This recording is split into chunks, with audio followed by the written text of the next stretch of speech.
تو ضروری ہے اکرام کرنا ہم تمام پر. جیسے یہ زمین اور آسمان، یہ بیچ کا اگر ہم سمجھ لیں کہ یہ علم الہی کا مدرسہ ہے، ایک مدرسہ، اس کے سب سے پہلے معلم اول کی حیثیت سے حضرت آدم علیہ السلام آئے. اور فرشتے ایسی عبادت نہیں، ہمارے جیسی عبادت نہیں کرتے تھے، ہم سے کہیں زیادہ بہترین کوالٹی والی ان کی عبادت ہوتی تھی. ومن عنده، فرشتوں کے بارے میں ہے کہ عن عبادته لا يستكبرون لا يستحسرون، کہ فرشتے ایسی عبادت کرتے تھے کہ وہ عبادت میں بھٹکتے بھی نہیں تھے اور تھکتے بھی نہیں تھے. عبادت میں بھٹکنا وہ ہوتا ہے ایک آدمی نماز پڑھ رہا ہے، نماز میں خیال کہیں اور چلا گیا. تو فرشتوں کی نمازیں کامل، اکمل، مکمل ہوتی تھی. جو رکوع میں ہے وہ رکوع میں، جو سجدے میں وہ سجدے میں، جو قاعدے میں وہ قاعدے میں. سوال ہی پیدا نہیں ہوتا کہ ان کا خیال کہیں ادھر ادھر جائے. ہم سے بہترین عبادت. لا یستحسرون، تھکتے بھی نہیں ہے. ہمارا معاملہ ایسا ہے، جمعہ کی دو رکعت نماز پڑھ لی، بھائی تھک گئے، بہت زیادہ مسئلہ ہوگا. بھائی اثر اب اثر ہوں گی نہیں، بھائی آج تو مسئلہ ہے، بہت زیادہ تھکن ہو گئی. مغرب پڑھ لیں گے، دیکھیں گے ٹائم ملا تو، یا عشاء میں دیکھیں گے ٹائم ملا تو. تراویح کا ایسا ہی مسئلہ ہے، تراویح میں تھک جاتے. ہمارے وہ نوجوان جو گلی و کوچے میں موبائل کھڑے ہو کر گھنٹوں کھیلتے ہیں، وہ تراویح میں تھک جاتے ہیں. اور ہم عبادت میں تھک جاتے، کرتے ہی عبادت کتنی کم عبادت کرتے اور اس میں بھی ہم تھک جاتے ہیں.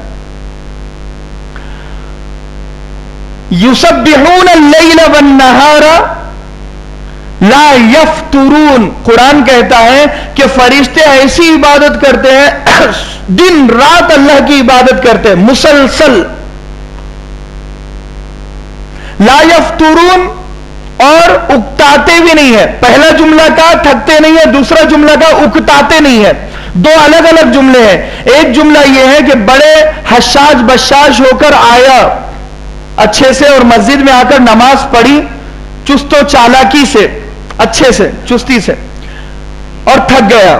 دوسرا یہ ہے کیا یار یہ روز روز فجر پڑھنا پڑ رہی، روز روز ظہر، روز روز عصر، مغرب، عشاء، 30 روزے ہیں، 15 بھی ہوتے تو ہو جاتا تھا، ایک روزہ بھی رکھے تو اللہ راضی ہو جانے والا ہے. 30 روزوں کی کیا ضرورت ہے بھئی؟ ایک سجدہ کرو، اچھا کرو. اسی لیے میں 5 نمازیں نہیں پڑھتا ہوں، ایک ہی پڑھتا ہوں، کوالٹی والی اچھی پڑھتا ہوں. یہ شیطان نے پٹی پڑھائی. تمہاری عبادت میں کوالٹی ہو یا مت ہو، اتنی ہی عبادت کرنا پڑے گی جتنی تم سے کہا گیا ہے. اپنا دماغ عبادات میں چلانے کی کوشش نہیں کرنا ہے. یہ شیطان کے ورغلانے کا ایک انداز ہوتا ہے. تو لہذا یہ کہا فرشتوں کی ایسی عبادت. تو معلم اول کی حیثیت سے حضرت آدم علیہ السلام آئے اور آپ نے انسانوں کو زراعت کا علم دیا. اللہ تبارک و تعالیٰ نے آپ کو سکھایا تھا کھیتی کرنا، اور وہ کھیتی آپ نے اپنے بچوں کو سکھائی. صنعت و حرفت کا بھی علم، چیزوں سے چیزیں ملانا، جیسے مٹی کو جمع کرنا اور مٹی سے گھر بنانے کا علم حضرت آدم علیہ السلام کو اللہ تبارک و تعالی نے دیا. آپ نے وہ علم ٹرانسفر کیا، اپنے بچوں کو بتایا. دھاگے سے کپڑا بنانے کا علم حضرت آدم علیہ السلام کو دیا گیا، کیونکہ ضروریات زندگی میں شامل ہے. غسل کرنے کا علم، وضو کرنے کا علم، پاکی حاصل کرنے کا علم، داڑھی رکھنے کا علم، لباس پہننے کا علم، تجارت کا علم، یہ سارا علم حضرت آدم علیہ السلام کو دیا گیا. اور بطور معلم کہ آپ نے بحسن و خوبی اپنے شاگردوں کو وہ سارا علم پہنچایا. معلم دوم کی حیثیت سے حضرت ادریس علیہ السلام آئے. ان سے پہلے لکھنے کا رواج نہیں تھا، آپ نے لکھنے کا رواج ڈالا، کتابت کا علم انسانیت کو دیا. زبانی علم چلتا تھا، وہ یاد کر رہا ہے، وہ یاد کر رہا ہے.